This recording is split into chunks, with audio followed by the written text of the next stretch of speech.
untuk menebus dosa-dosa kita semua. Amin. Kita bersyukur menjadi anak-anak-Nya. Amin. Dan Tuhan Yesus boleh mati dan Dia boleh bangkit memberikan kemenangan bagi kita semua yang percaya kepada Tuhan. Kami bersyukur ya Tuhan. Engkau Allah yang baik. Kita mau bersatu hati, kita masih memuji Tuhan. Haleluya. Allah bangkit, bersoraklah. Allah bangkit, bernyanyilah. Musuh dikalahkan, umatnya dibebaskan. Allah dahsyat di tempat kudusnya. Oh, oh, oh, oh, oh, oh,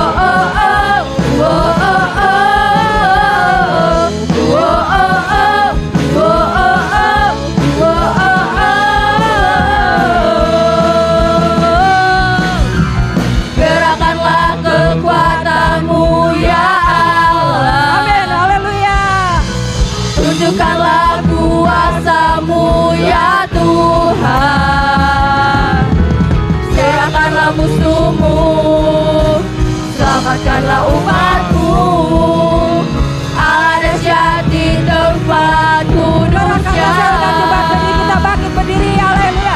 Gerakanlah kekuatan-Mu ya Allah. Haleluya. Tunjukkanlah kuasa-Mu ya Tuhan. Serahkanlah musuh-Mu, selamatkanlah umat-Mu. Allah dahsyat di tempat kudusnya. Allah bangkit, bersoraklah. Hei, Allah bangkit, bernyanyilah. Musuh dikalahkan, umatnya dibebaskan. Allah dahsyat di tempat kudusnya. Amin. Oh, gerakanlah kekuatan-Mu ya Allah. Amin, haleluya. Tunjukkanlah kuasa-Mu ya Tuhan. Serahkanlah musuh-Mu, selamatkanlah umat-Mu. Allah dahsyat di tempat kudusnya. Allah bangkit, bersoraklah. Hei, Allah bangkit, bernyanyilah. Musuh dikalahkan, umatnya dibebaskan. Allah dahsyat di tempat kudusnya. Allah bangkit, bersoraklah. Hei, Allah bangkit, bernyanyilah. Musuh dikalahkan, umatnya dibebaskan. Allah dahsyat di tempat kudusnya. Allah bangkit, bersoraklah. Hei, Allah bangkit, bernyanyilah. Musuh dikalahkan, umatnya dibebaskan.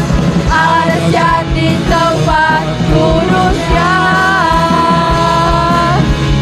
Allah dahsyat di tempat kudusnya. Allah dahsyat, Allah dahsyat, Allah dahsyat di tempat kudusnya. Haleluya. Amin. Amin. Haleluya. Haleluya. Haleluya. Puji Tuhan. Allah kita dahsyat, amin. Dahsyat luar biasa Tuhan kita itu. Ya, kita tidak dapat terkatakan dengan kata-kata kita, tapi sudah banyak sekali Tuhan sudah menolong saya dan saudara. Banyak mujizat yang Tuhan sudah kerjakan dalam kehidupan kita.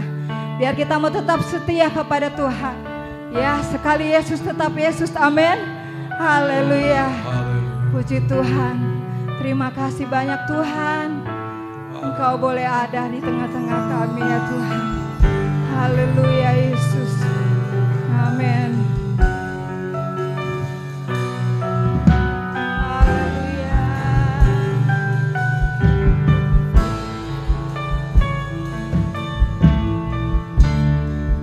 Amin. Haleluya. Hanya Kau Tuhan di hidupku.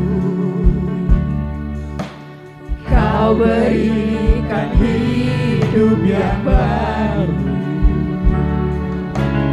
Darah-Mu menyucikan, pulihkan hatiku.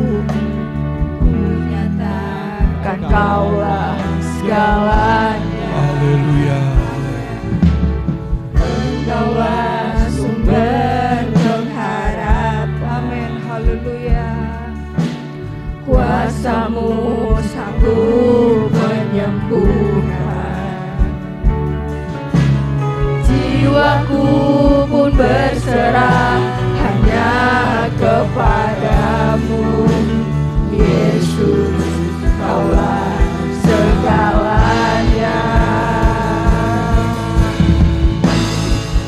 Karena salib-Mu ku hidup, karena salib-Mu ku menang. Engkau yang berkuasa, sanggup untuk melakukan mujizat-Mu di hidupku. Saya jemput jemaat berdiri, kita bersama-sama nyanyikan pujian ini. Haleluya. Hanya Kau Tuhan di hidup. Amin. Haleluya. Kau berikan Amin. hidup yang baru. Kau berikan hidup yang baru. Darah-Mu menyucikan. Darah-Mu menyucikan. Pulihkan hatiku. Ku nyatakan Kaulah segalanya. Engkaulah sumber pengharapan. Oh, kuasa-Mu, kuasa-Mu sanggup menyembuhkan.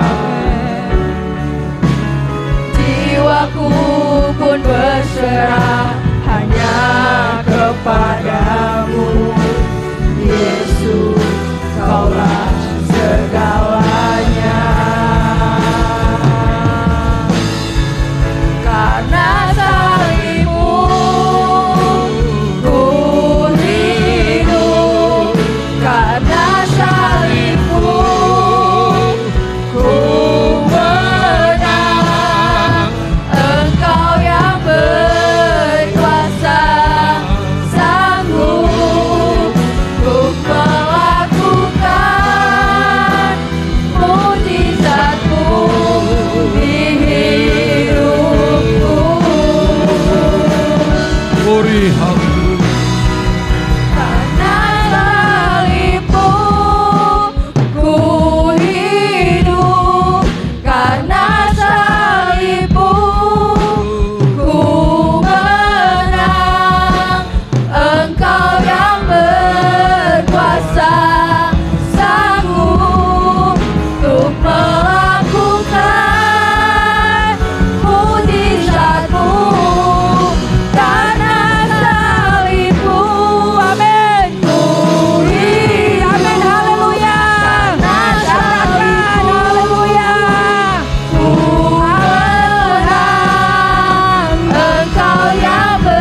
Kita nyanyikan lagi refnya saja dengan hormat, nanti Tante Sugiono pimpin dalam doa.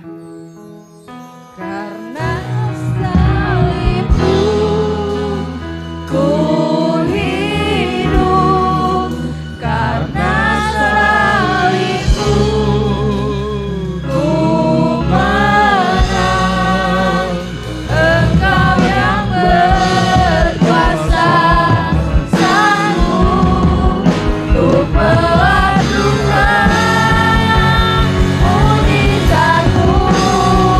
Karena salibmu ku hidup, karena salibmu ku menang. Engkau yang berkuasa sanggup untuk melakukan mujizatmu di hidupku.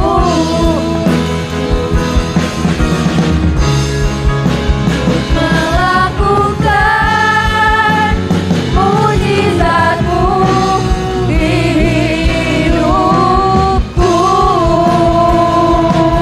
Haleluya, amin, amin, haleluya, haleluya, haleluya, haleluya.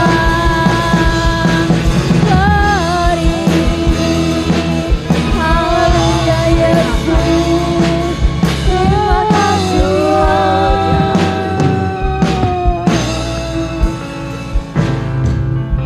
Terima kasih Tuhan Yesus. Engkau baik dalam hidup kami. Terpujilah akan nama-Mu Tuhan. Terpujilah akan Engkau Yesus. Segala puji dan syukur kami dan hormat kami dan kemuliaan Tuhan kami persembahkan hanya kepada-Mu ya Bapa. Pagi yang indah ini Tuhan, kami boleh ada di tempat ini ya Tuhan. Bukan karena kami kebiasaan Tuhan.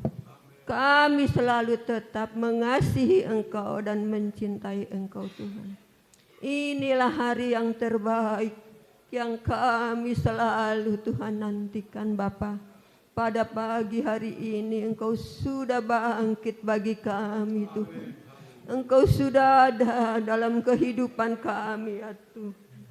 Kami boleh mengucapkan syukur atas kemurahan dan cinta-Mu yang begitu indah di dalam hidup kami ya Tuhan. Hingga pada pagi hari ini kami masih ada di tengah-tengah rumah ibadah-Mu ya Tuhan. Sungguh betapa Engkau Allah kami yang luar biasa Tuhan. Engkau Allah yang patut kami agungkan dan kami muliakan Tuhan. Karena itu kami selalu bangga Bapa mempunyai Bapa yang hebat dan dahsyat seperti Engkau Tuhan. Engkau Rajaku yang kudus Tuhan. Haleluya, haleluya, haleluya Bapa. Engkau baik bagi kami, Engkau baik, Engkau kudus, Engkau heran, Engkau luar biasa Tuhan. Haleluya. Terpujilah akan nama-Mu Tuhan. Terpujilah akan Engkau Bapa. Haleluya, haleluya Bapa. Pagi yang indah ini Tuhan, kami boleh menyembah Engkau dan mengagungkan akan Engkau Bapa di surga. Sungguh Tuhan betapa heran dan luar biasanya Allahku. Haleluya Bapa. Hingga pada pagi hari ini Tuhan, kami boleh mengucapkan syukur Bapa. Syukur, syukur terus Tuhan Yesus. Amin. Engkau masih memberi kami kekuatan dan kesehatan sempurna Tuhan. Haleluya. Terima kasih ya Bapa. Bapa, Engkau berkati semua sidang jemaat di tempat ini Tuhan. Engkau urapi mereka yang sakit, Engkau sembuhkan yang lemah, Engkau kuatkan dalam kesusahan, Engkau hiburkan mereka ya Tuhan. Engkau berkati juga bagi hamba-Mu yang sebentar akan membawakan firman-Mu. Agar firman-Mu yang akan dibawakan oleh hamba-Mu sebentar boleh menjadikan berkat kekuatan bagi hidup kami semua di tempat ini ya Bapa. Terima kasih ya Tuhan. Kami boleh mengucapkan syukur dan terima kasih Bapa.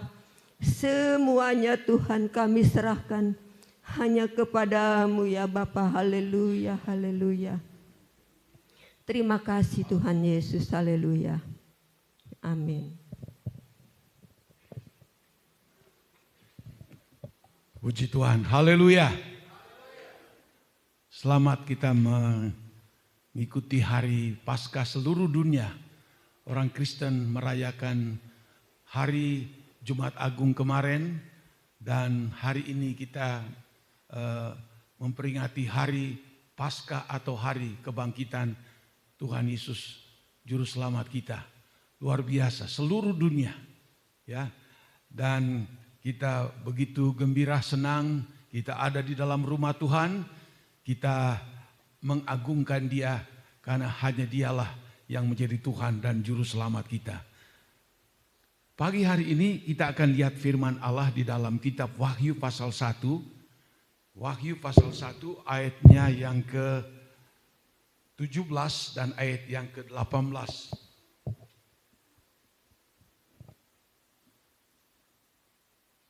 Kalau kita sudah temukan ayat ini, kita akan baca sama-sama, kita hormati pembacaan pertama firman Allah dalam Wahyu 1 ayat yang ke-17 dan 18. Kita baca 2, 3. Ketika aku melihat Dia, tersungkurlah aku di depan kakinya, sama seperti orang yang mati.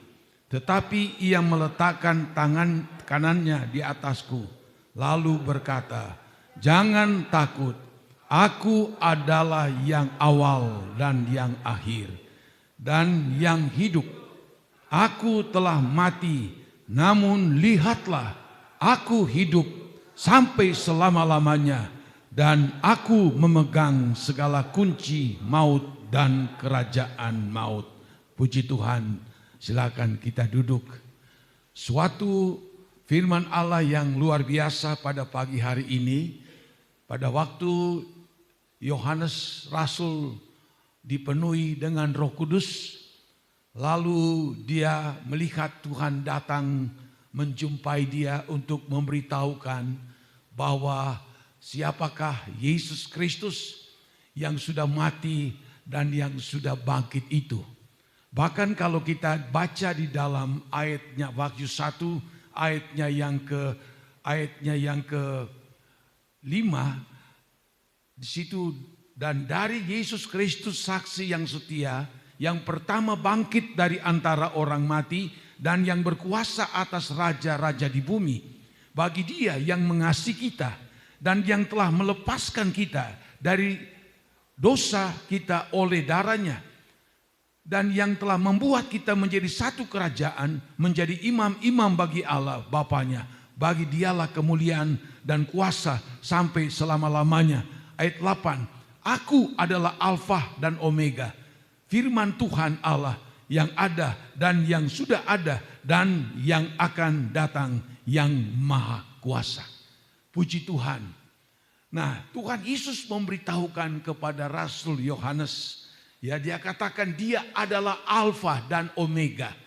Dalam bahasa Yunani itu Alfa itu dari awal dan Omega itu adalah yang paling terakhir. Dan kita juga sudah membaca di dalam ayatnya yang ke-18 tadi bahwa Dia adalah awal, atau ayat 17, Dia adalah yang awal dan Dia juga yang akhir adanya. Nah, kita lihat keberadaan Tuhan Yesus ini lebih jelas lagi.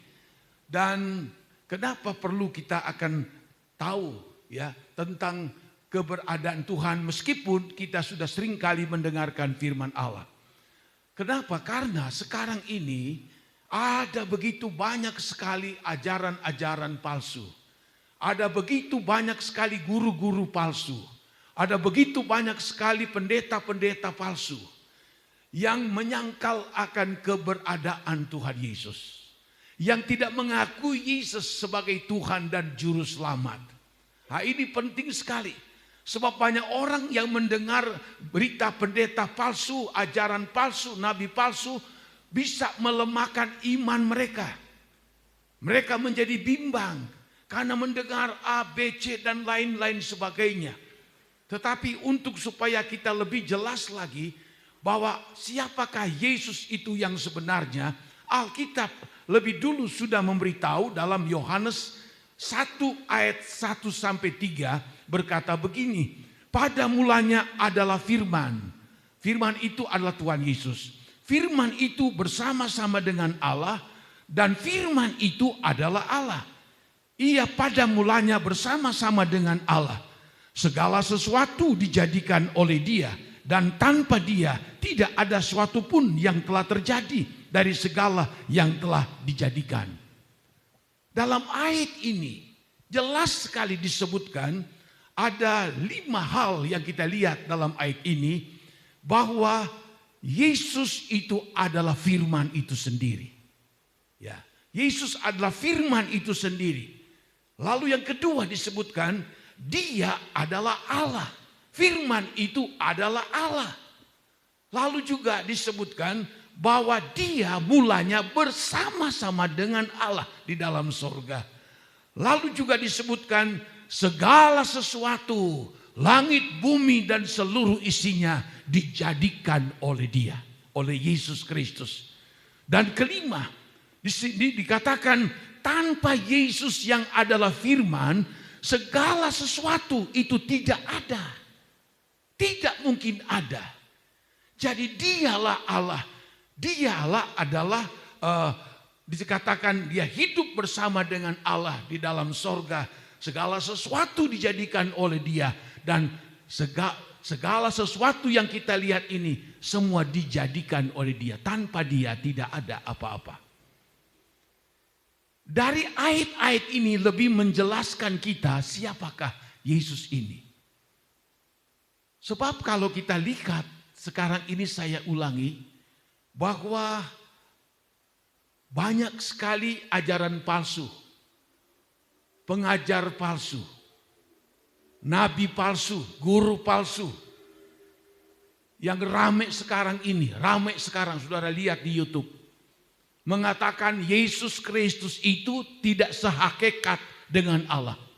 Bayangkan. Yang ngomong ini pendeta.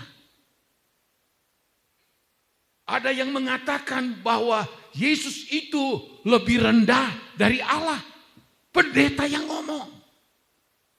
Oh, tersebar di mana-mana, bikin kacau, bikin bingung. Yesus itu diciptakan, bukan Allah. Bahkan pun kalau kita lihat agama seberang tidak akui Dia sebagai Allah. Dia katanya diciptakan.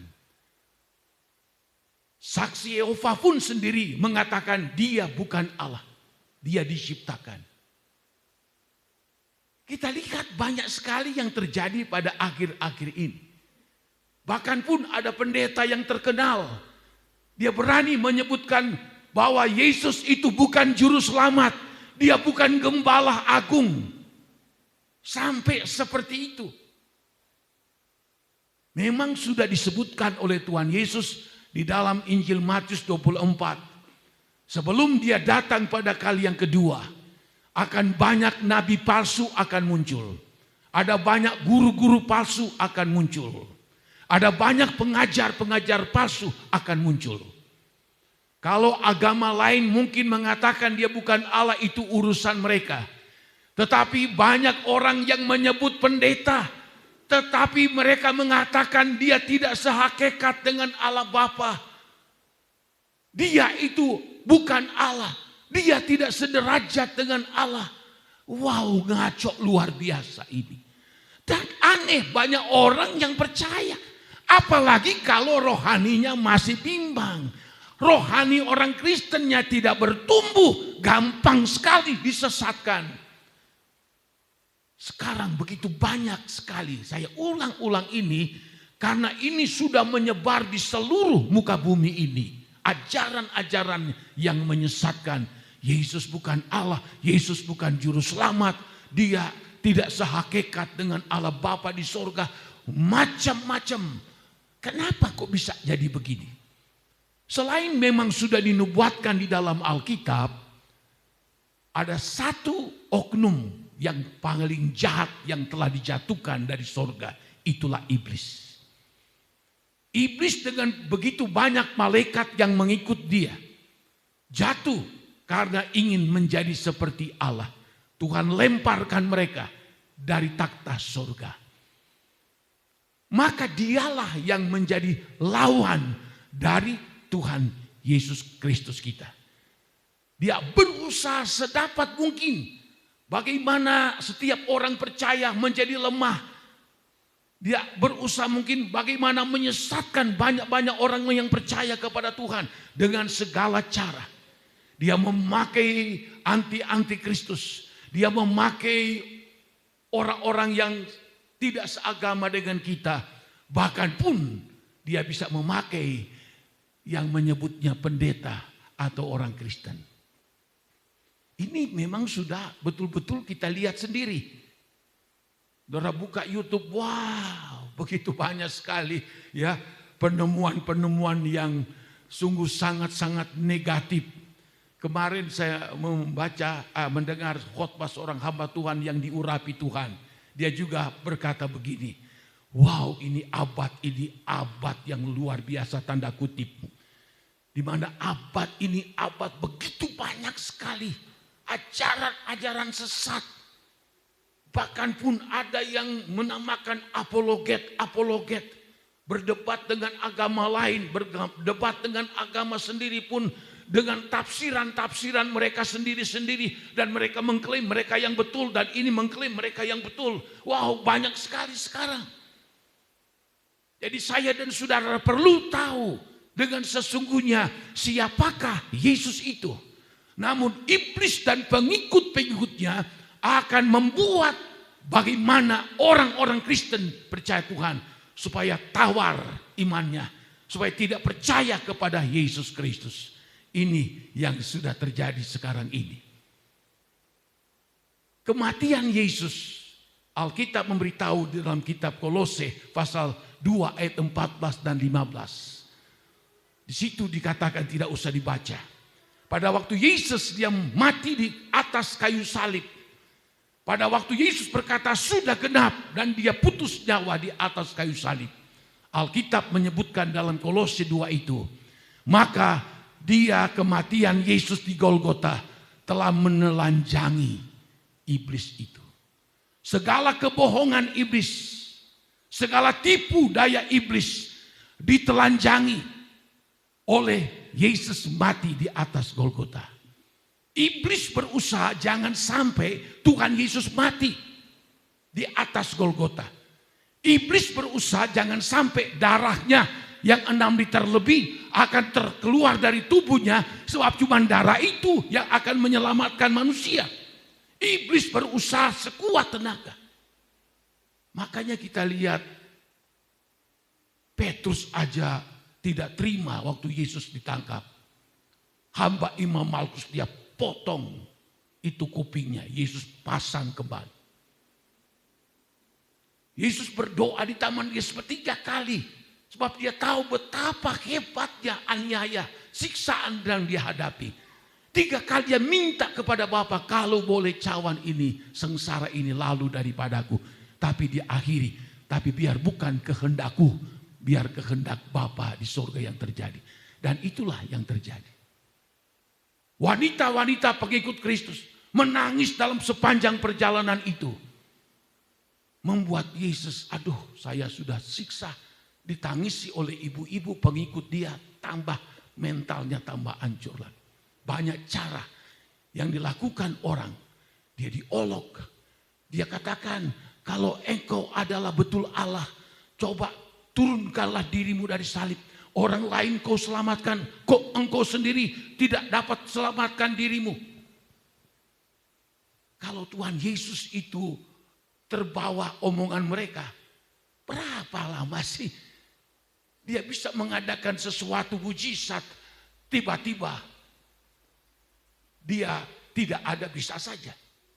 Tapi betul, Yesus betul-betul menyerahkan nyawanya. betul-betul dia mati di atas kayu salib. Itu sebabnya ada Injil Barnabas yang dibuat oleh orang-orang yang tidak percaya. Saya lihat baca Injil Barnabas yang mengatakan bukan Yesus yang disalib di Golgota. Yang disalib itu Yudas. Kenapa? Takut kalau Yesus itu betul-betul mati disalib. Jadi dia menggoncangkan iman. Sebab kalau Yesus tidak mati disalib tidak ada pengampunan. Sebab cuma darahnya saja yang bisa mengampuni, menyucikan, memperdamaikan kita. Makanya dibuatlah dalam Injil Barnabas yang disalib itu adalah Yudas, bukan Yesus. Berbagai cara dilakukan sejak dari dulu sampai sekarang. Bahkan kita tentu mungkin sudah banyak tahu dari agama seberang mengatakan, oh bukan. Ya sebab yang disalibkan itu Yudas, bukan Yesus. Kenapa kok heboh seperti itu? Memang benar-benar Tuhan Yesus yang disalibkan. Tapi diselewengkan, disesatkan. Iblis takut kalau betul-betul Yesus mati. Dan itu betul-betul dia mati. Apalagi kebangkitannya. Nah ini suatu ayat yang saudara-saudara kita bisa tahu dalam Matius 27. Tolong nanti Bapak Tommy bacakan ini Matius 27. Kalau kita lihat di situ ini ada ceritanya begini. Setelah Yesus mati lalu dibawa ke goa, di sana dia dikuburkan. Lalu di dalam ayat 62 imam-imam kepala dan orang-orang Farisi datang kepada Gubernur Pilatus. Mereka minta Gubernur Pilatus, dikatakan di dalam ayatnya yang ke-63, sebelum dia mati katanya begini. Dia sudah memberitahu dia akan mati. Tapi 3 hari kemudian dia bangkit. Ini sangat-sangat menghebohkan.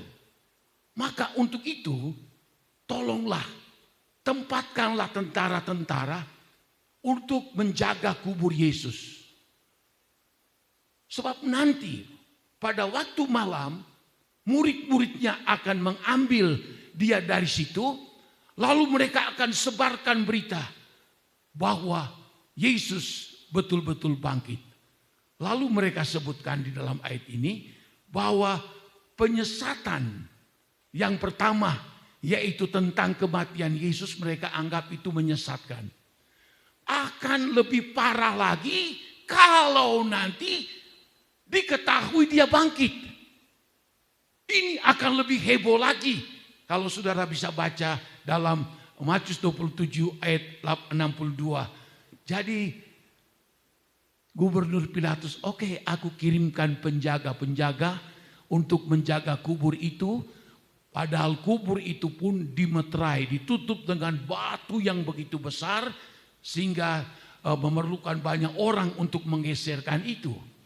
Dan itu juga dimeterai, tidak boleh sembarangan korek. Berani membongkar itu kubur, dikenakan sanksi hukuman. Nah, ini yang kita baca. Coba tolong dalam Matius 28 mulai ayat 1 dan seterusnya. Ya, tolong.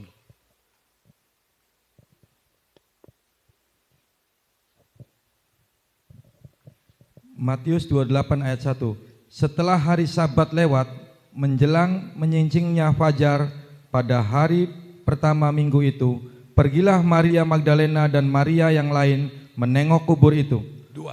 Maka terjadilah gempa bumi yang hebat, sebab seorang malaikat Tuhan turun dari langit dan datang ke batu itu dan menggulingkannya, lalu duduk di atasnya. Ya, kita lihat pada hari Minggu subuh, Maria Magdalena dan wanita-wanita lain, mereka membawa rempah-rempah untuk datang menengok kuburan Yesus.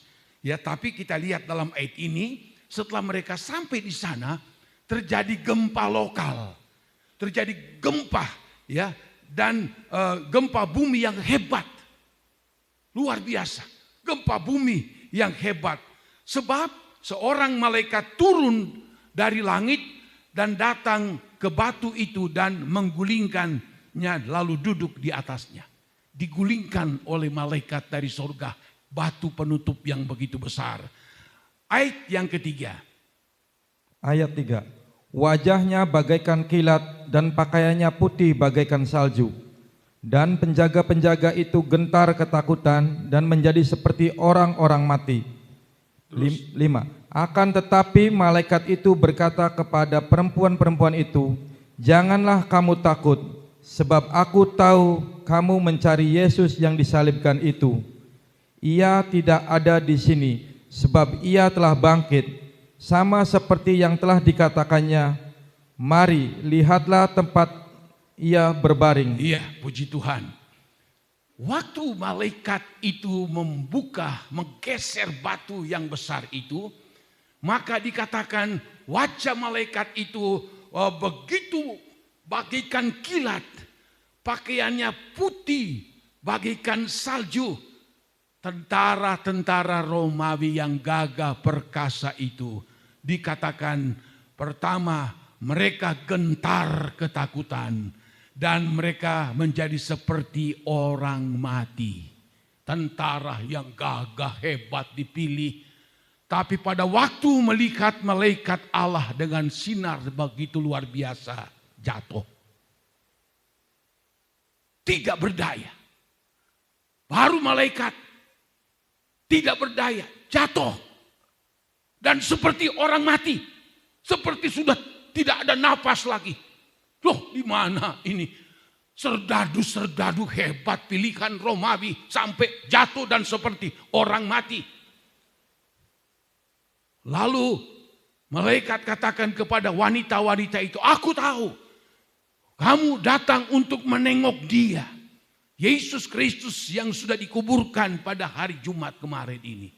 Tetapi dikatakan oleh malaikat itu, dia sudah tidak ada lagi di sini. Sebab apa? Dia sudah bangkit. Dia sudah bangkit. Amin. Haleluya.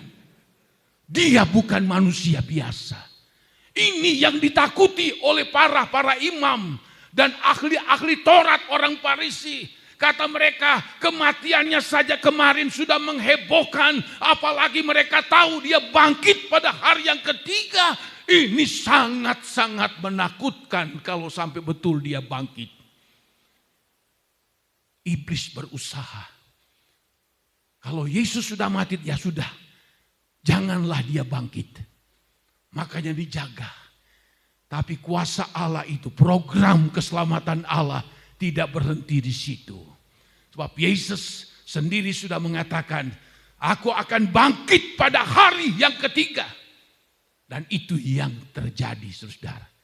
Dia bangkit dari antara orang mati menjadi buah sulung daripada kebangkitan saya dan saudara-saudara sekalian. Nah, kalau kita melihat di dalam ayat-ayat ini, ya, bahwa Yesus dikatakan dalam ayat ini, dia itu mati betul untuk menjadi keselamatan saya dan saudara. Dan dia betul-betul bangkit. Seperti dia katakan di dalam Wahyu, tengoklah, aku hidup dan aku bangkit dan aku hidup. Luar biasa, tidak ada orang di dunia ini yang sudah mati, lalu dia bangkit pada hari yang ketiga. Lalu 40 hari kemudian, lalu dia naik ke surga. Dan nanti akan datang, tidak ada. Cuman Yesus Tuhan saya dan saudara-saudara sekalian. Kita perlu tahu karena kalau kita tidak paham mengerti ini, gampang kita digoncangkan oleh ajaran-ajaran yang seolah-olah benar. Ajaran-ajaran yang keliru, menyesatkan, tapi dibikin begitu rupa seperti kelihatan betul. Banyak sekali tokoh-tokoh di dalam dunia ini yang menjadi terkenal sekali di dunia ini. Ada tokoh komunis yang memiliki begitu banyak pengikutnya dari Uni Soviet. Lenin namanya. Tetapi diagungkan oleh begitu banyak ratusan juta dari orang-orang komunis. Tetapi dia pun disebut dia mati. Tahun 1924 dia meninggal dunia.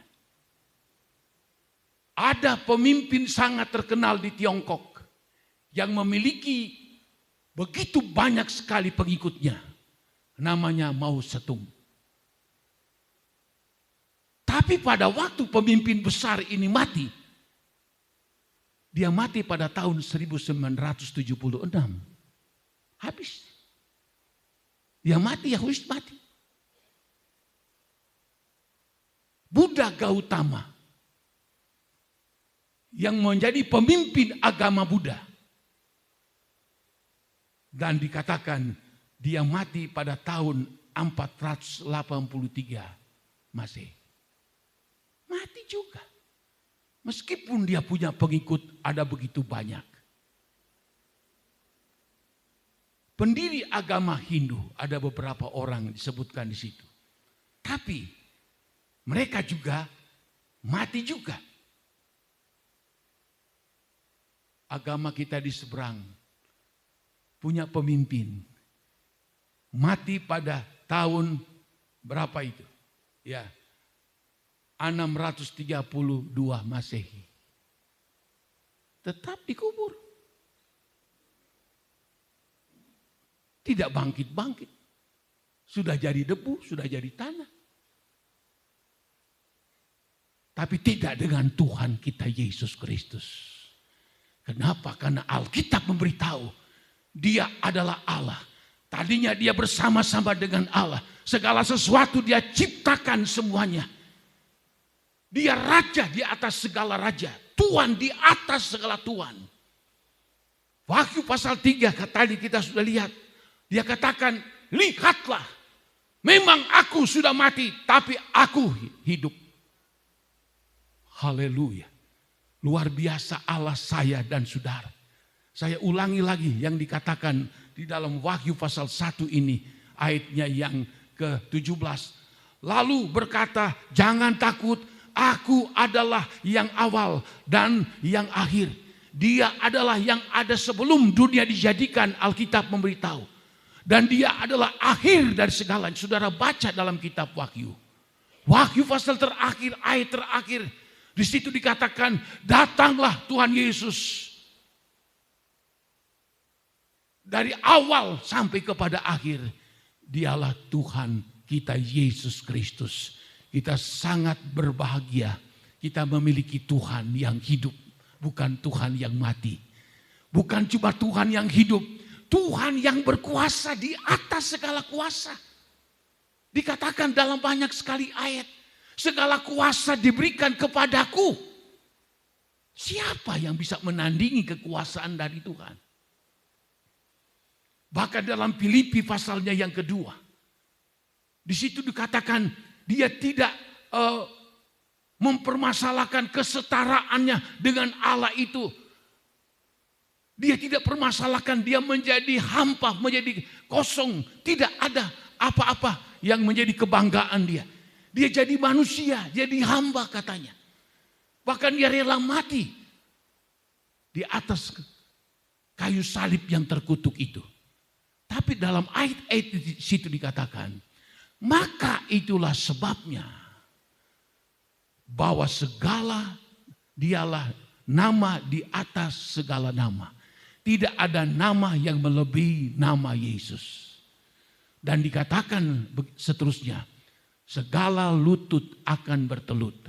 Segala lidah akan mengaku bahwa dia adalah Tuhan dan Juru Selamat. Tapi sekarang kita lihat, begitu banyak sekali khotbah-khotbah. Kita lihat di mana-mana, wow. Seolah-olah nama Tuhan ini seperti manusia biasa, dianggap seperti nabi biasa, dianggap tidak apa-apa. Oh, bahkan juga kalau kita lihat saudara, orang itu menghina nama Yesus itu makin hari makin begitu banyak. Kalau saya ikuti itu, saya sendiri sakit hati saudara. Ya, tapi saya juga berdoa dalam hati, celikan mata mereka Tuhan. Mereka belum mengenal siapakah Engkau Tuhan dan Juru Selamat.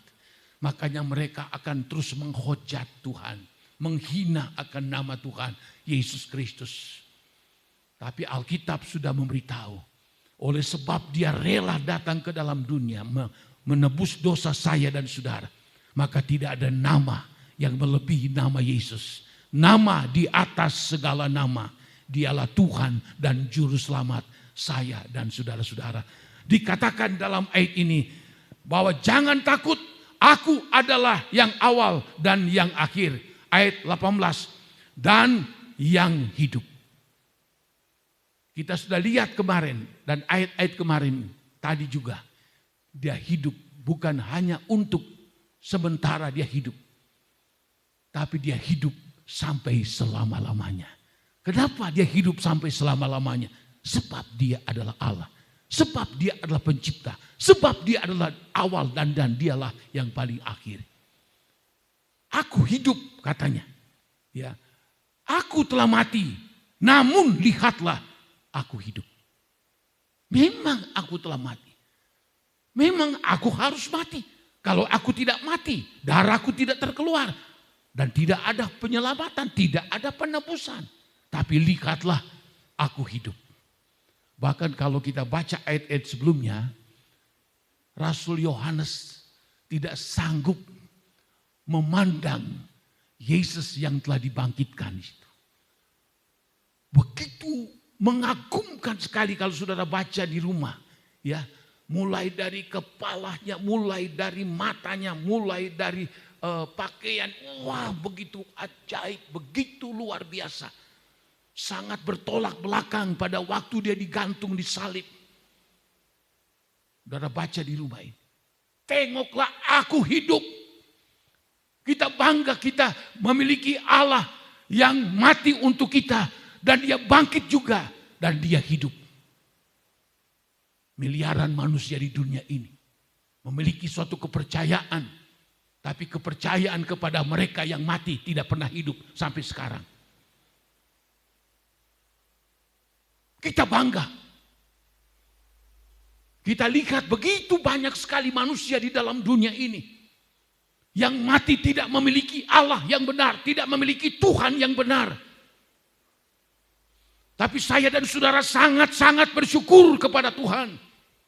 Allah telah memilih kita, memanggil kita, mengasihi kita lebih dulu. Dan Allah kita, Tuhan kita bukan Tuhan yang mati dan terus mati. Tapi Allah kita Tuhan yang mati untuk dosa saya dan saudara. Dan dia hidup, dia bangkit. Dan dia hidup sampai selama-lamanya. Haleluya. Makanya dikatakan, oleh sebab itu dia hidup. Lalu dia naik ke surga. Ratusan orang Alkitab mengatakan, menyaksikan dia hidup. Banyak orang berbantah-bantah, mana dia tidak hidup. Dia mati. Yang mati bukan dia, Yudas yang mati. Wah, ini omong kosong semuanya ini. Kalau saudara boleh dengar yang seperti itu, jangan direnungkan, jangan dipikirkan. Itu ajaran-ajaran yang palsu, ajaran-ajaran yang menyesatkan. Haleluya. Yesus sudah berkata, aku pergi menyediakan tempat bagi kamu. Kalau aku sudah selesai menyediakan tempat, aku akan datang. Dan di mana aku berada, di situ pun kamu akan berada. Kita lihat bagaimana urutan.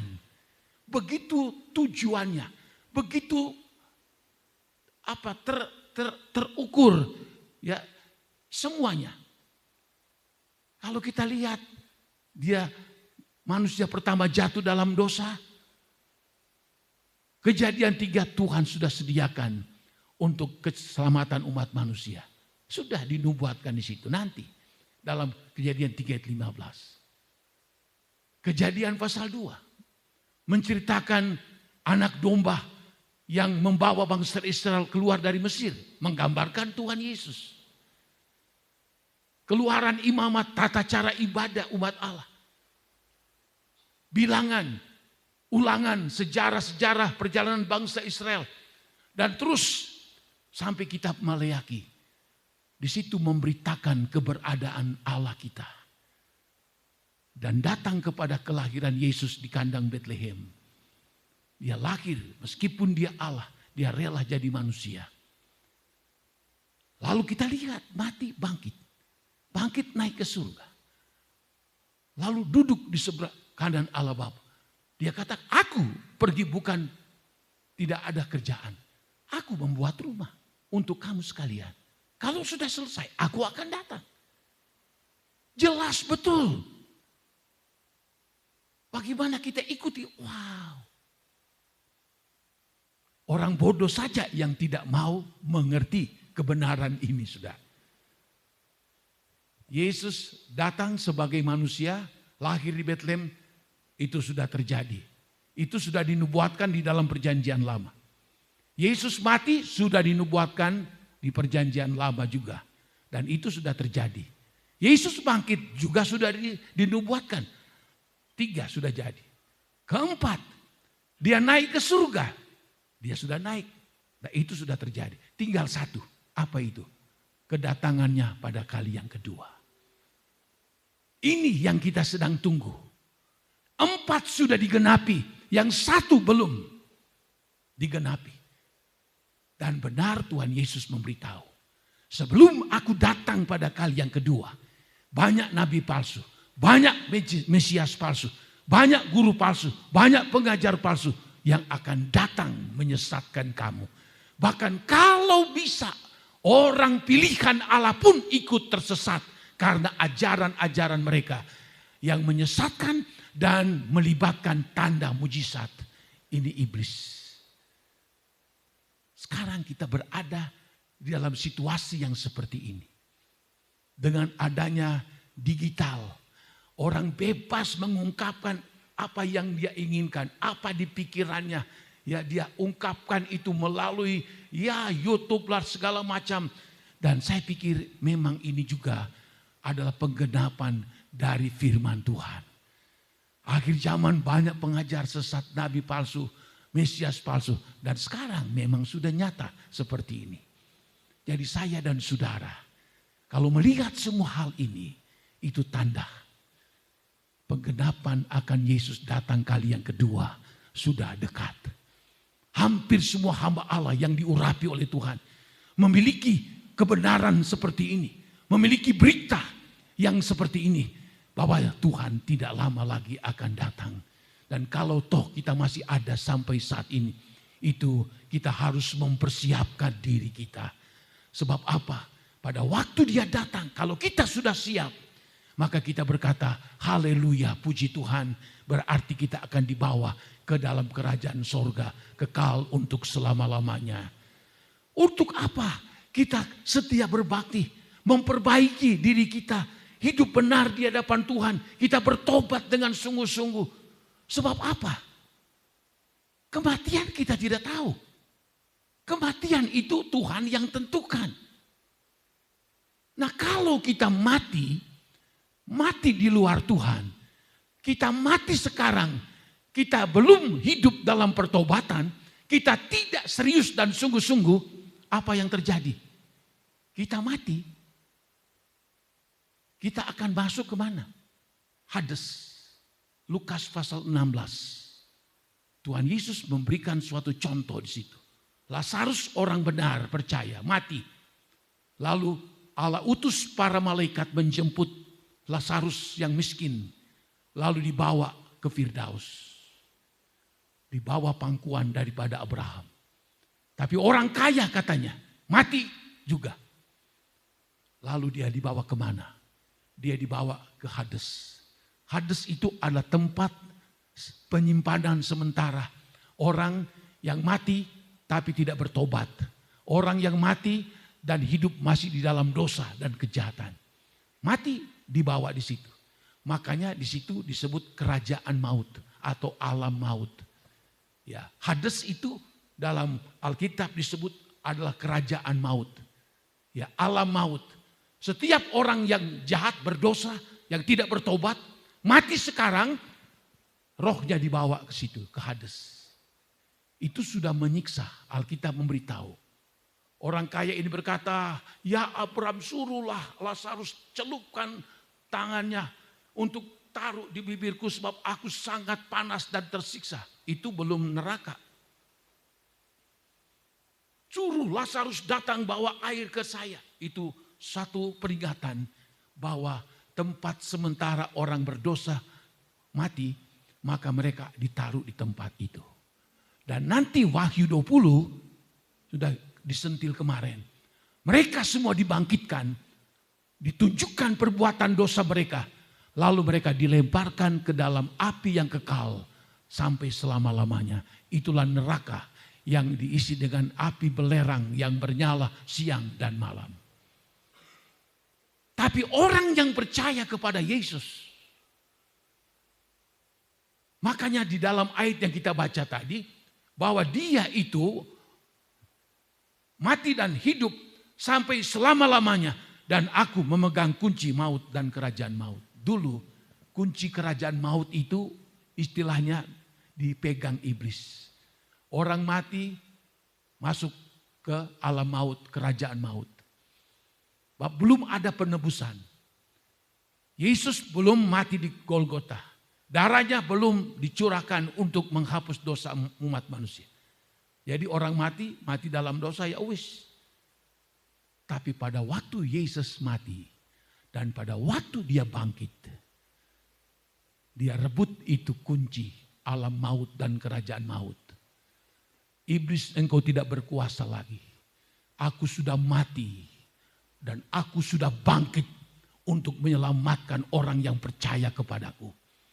Meskipun mereka orang tadinya berdosa, meskipun tadinya mereka orang jahat, tapi mereka sudah bertobat dan percaya kepadaku. Aku ampuni dosa mereka melalui darahku yang sudah tercurah di atas bukit Golgota. Mereka mendapatkan penebusan, mereka mendapatkan pengampunan. Dan mereka mati sekalipun, mereka akan dibawa ke Firdaus. Yang saya khawatirkan saudara, yang saya khawatirkan terus menerus. Karena banyak orang tidak peduli dengan kematian. Banyak orang tidak peduli dengan iman dan kerohaniannya. Asal jalan baik. Yang saya khawatirkan, kematian itu adalah rahasia Tuhan. Kalau saat ini umpama, kita mati, tapi hidup kita belum bertobat. Hidup kita masih hidup dalam dosa dan kejahatan. Kita dibawa kemana? Kita dibawa ke Hades. Hades terbuka untuk orang ini. Kenapa? Iblis tuntut. Mereka belum percaya. Mereka tidak menerima Yesus sebagai Tuhan. Mereka belum ada pengampunan. Mereka tidak menerima penebusan. Jadi mereka mati dan mereka dibawa ke dalam alam maut. Tapi yang sudah percaya, bertobat sungguh-sungguh ikut Tuhan, lahir baru, maka apa yang terjadi? Pada waktu mati, alam maut tidak berkuasa lagi untuk saya dan saudara. Kerajaan maut tidak berkuasa untuk saya dan saudara. Karena apa? Kita percaya kepada Tuhan Yesus, mengikuti Dia dengan sungguh-sungguh, lalu kita bertobat dengan sungguh-sungguh.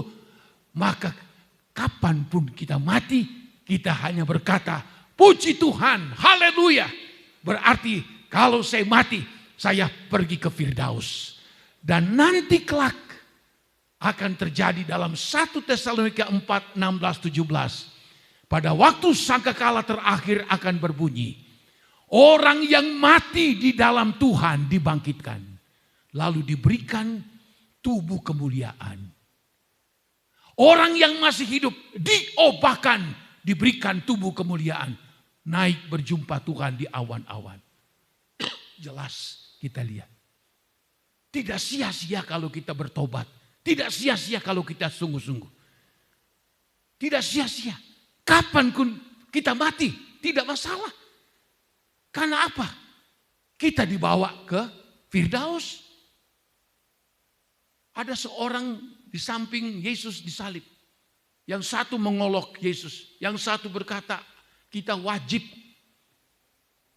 dianiaya, disiksa, disalib karena memang kita berdua ini orang yang jahat. Lalu orang ini berkata begini, Tuhan ingatkanlah aku. Dia percaya Tuhan meskipun sudah di kayu salib bersama dengan orang jahat. Lalu apa kata Tuhan Yesus? Tuhan Yesus yang tahu. Tuhan Yesus juru selamat. Dia tahu isi hati orang yang bertobat ini. Dia katakan apa? Hari ini juga kita memang akan mati sama-sama. Tapi hari ini juga kita akan bersama-sama pergi ke Firdaus. Itu. Jangan takut kita orang percaya. Ada Firdaus kalau kita mati. Tapi kalau kita hidup gak benar, kita mati sekarang masuk ke Hades. Itu Alkitab memberitahu seperti orang yang kaya di dalam Lukas 16. Tapi kita mengucap syukur, Yesus mati dan bangkit, dia rebut kunci alam maut dari iblis. Kenapa? Karena Yesus juru selamat umat manusia.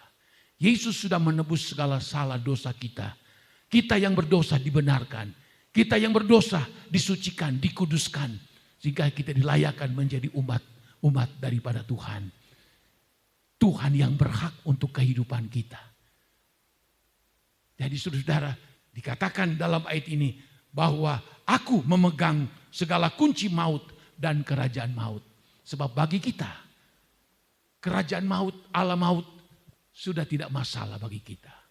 Kita mati tidak masuk ke dalam alam maut, dibawa ke alam maut, kerajaan maut. Tapi kita dibawa ke Firdaus. Itu semua karya dari Tuhan kita Yesus Kristus. Makanya dia mati. Lihatlah aku hidup. Arti daripada lihatlah aku hidup. Bukan hanya sekedar hidup. Tetapi segala janji dan segala firman-Nya itu hidup dan berkuasa. Alkitab katakan Yohanes 6. Firman Allah itu hidup. Dan firman Allah itu berkuasa adanya. Makanya kita sangat bersyukur. Mari kita tingkatkan semangat kita. Untuk setia berbakti sama Tuhan. Sungguh-sungguh hidup dalam pertobatan. Hidup benar di dalam Tuhan. Ada beberapa yang akan dibaptis sekarang ini. Baptisan itu Alkitab katakan dalam Kisah Rasul 2 ayat 36, 37, 38. Di situ dikatakan orang banyak mendengar khotbah Petrus. Lalu mereka berkata, apa yang kami harus lakukan? Petrus berkata kepada mereka, hendaklah kamu bertobat dan berilah dirimu masing-masing untuk dibaptis sebagai jalan pengampunan dosa. Lalu kamu akan beroleh karunia Roh Kudus. Saat itu disebutkan 3.000 kurang lebih orang yang percaya bertobat dan dibaptis.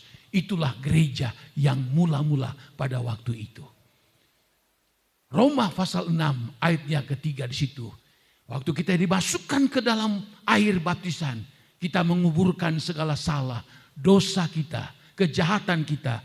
Kita keluar daripada air baptisan, maka kita mendapat hidup baru yang disebut kelahiran baru. Kita berjalan bersama-sama dengan Tuhan. Jadi baptisan air lambang daripada pertobatan. Baptisan air menguburkan segala dosa-dosa kita. Saya kemarin bersyukur sekali saudara. Jerry pertama cucu kami itu belum 13. Tapi minta dibaptis kemarin ini. Wow, luar biasa. Anak yang baru mau masuk kelas 1 SMP. Tapi itu kesadarannya. Anak segitu sudah paham, sudah mengerti. Akil balik itu 12 tahun ke atas. Sudah paham, sudah ngerti. Makanya saya terus menghimbau anak-anak muda remaja. Apalagi yang sudah mungkin 16, 15, 14 tahun. Kita percaya bertobat, simple saja. Bertobat, percaya, memberi diri kita dibaptis. Sebab Yesus pun waktu dibaptis di sungai Yordan oleh Yohanes Pembaptis. Yohanes berkata, waduh masa aku membaptiskan engkau adalah Tuhan. Tapi Tuhan Yesus katakan, lakukanlah, baptiskanlah saya. Sebab Dengan demikianlah akan menurut semua segala kehendak Allah. Baptisan air bukan kehendak manusia, bukan kehendak gereja, tapi itu kehendak daripada Allah. Lalu Yohanes membaptiskan Yesus di sungai Yordan. Dia keluar dari air baptisan. Turunlah Roh Kudus seperti seekor burung merpati. Bapa di surga berkata, lihat inilah anakku yang aku kasihi. Kepadanya aku berkenan.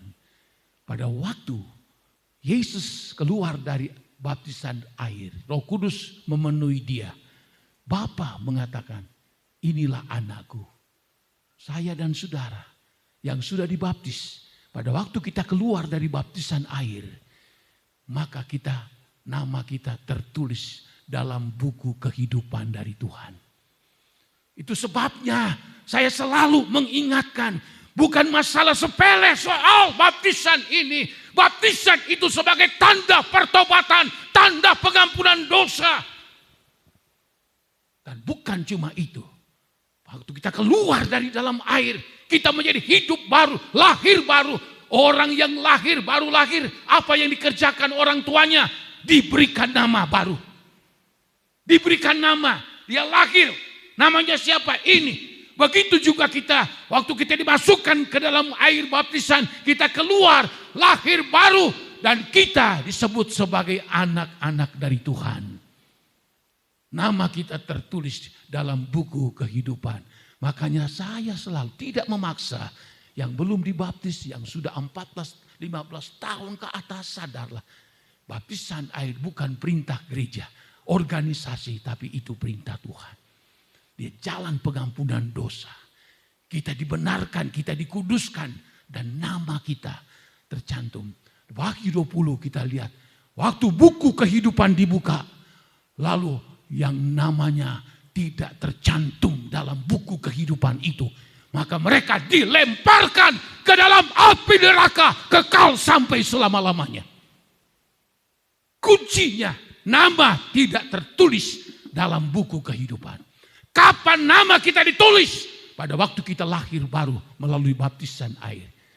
Seorang profesor datang pada Yesus pada waktu malam. Dia ingin bagaimana orang pergi ke sorga. Yesus katakan, engkau harus dilahirkan dalam air dan roh. Sebab kalau engkau tidak bisa masuk ke sorga. Nikodemus berkata, mana mungkin saya sudah besar begini masuk ke rahim ibuku lagi. Bodoh banget profesor. Yesus ulangi lagi. Barang siapa tidak dilahirkan dalam air. Apa itu air? Dilahirkan dalam air baptisan. Sebagai lambang pertobatan. Dan dilahirkan di dalam roh. Itu pengurapan daripada Roh Kudus. Tidak seorang pun masuk dalam kerajaan sorga. Itulah saudara, kita bersyukur kita punya Tuhan. Sudah beberapa orang saya dengar mau dibaptis. Dan mungkin setelah firman Allah ini, ada yang mungkin digerakkan. Ya, tidak ada baju, gampang. Ya, ada baju di pastori, bisa dipakai. Atau ada yang belum, segeralah. Sebab Tuhan mengasihi saya. Puji Tuhan, kita masuk di dalam doa lebih dulu. Haleluya.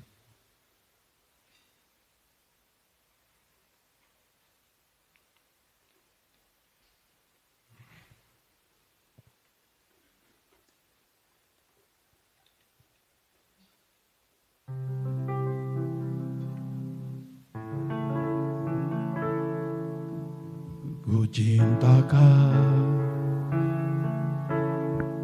rahmat-Mu nyata. Kita berdiri sama-sama. Hidupku di dalam Hidup kita di tangan Allah, tangan-Mu. bukan di tangan manusia.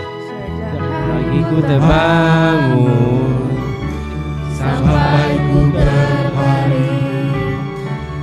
Hidup Kebaikan-Mu Tuhan. kasih naik sedikit.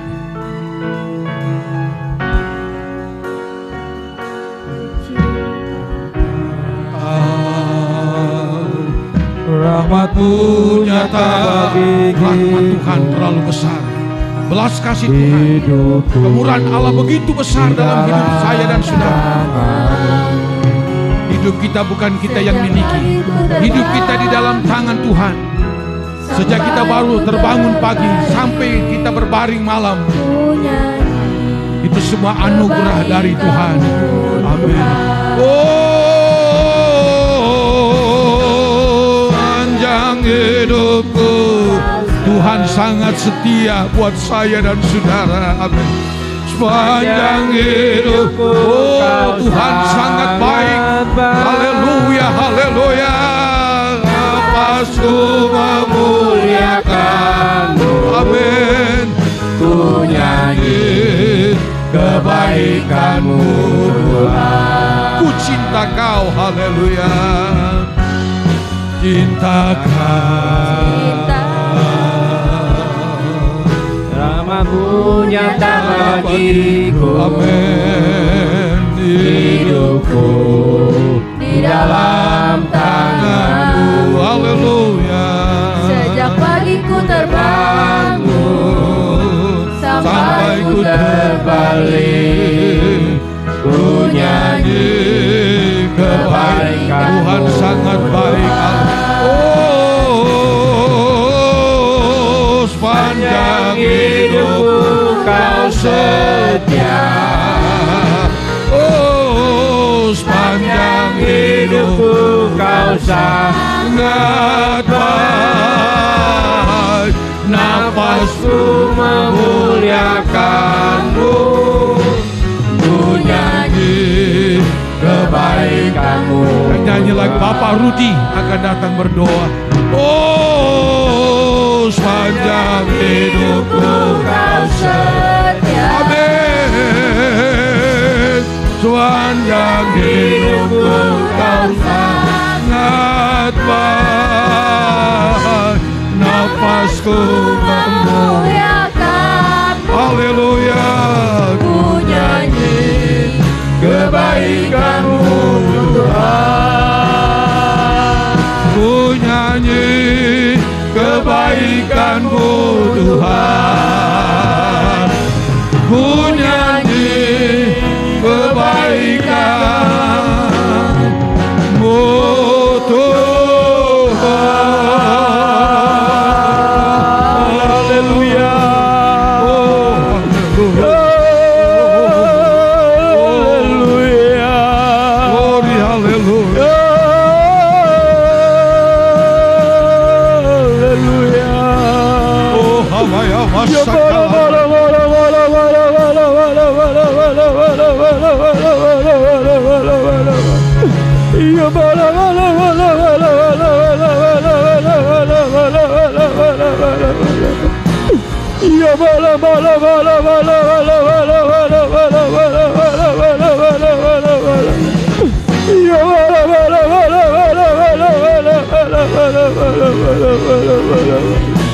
Haleluya Yesus.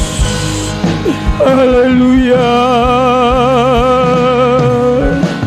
Haleluya Yesus. Haleluya Yesus. Terima kasih Bapa di dalam sorga.